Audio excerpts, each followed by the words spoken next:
Next song super ಇರುತ್ತೆ ನೋಡಿ.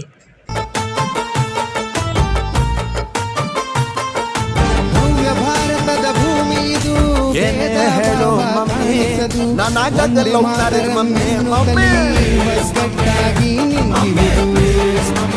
ಭಾರತ ಮಾತೆಯ ಮಡಿಲಲ್ಲಿ ಯಾರಿಗೂ ಹೆದರದ ಸಿಂಹಗಳು ಗರ್ವದಿ ಗಡಿಯಲ್ಲಿ ಗಣ್ಣಿರಿದು ಗರ್ಜನೆ ಸಿಂಧೂರ ನಡೆಯುವುದು ದುಷ್ಟರ ಸಂಹಾರ ಈ ಮಣ್ಣಿನ ಪ್ರತಿಕಾರ ಯುದ್ಧಕ್ಕೆ ಯುದ್ಧವೇ ಉದ್ಧಾರ ಭಾರತ ಭಾರತ ಶ್ರೇಷ್ಠ ಭೂಮಿ ಪಮ್ಮಿ ಕೊಡ್ತಾವಳೆ ಸಿಗ್ನಲ್ಲು ಕೆಮ್ಮಿ ಅವ್ರಿಗೆಲ್ಲ ಬೀಳಲ್ಲ ಮಮ್ಮಿ ರಂಭೆ ಮೇನಕ್ಕೆ ತರ್ತೀನಿ ಮಮ್ಮಿ ಮಮ್ಮಿ ಗುರು ಆಫ್ಲೈನ್ ಕೊಟ್ಟಿದ್ದಾನೆ.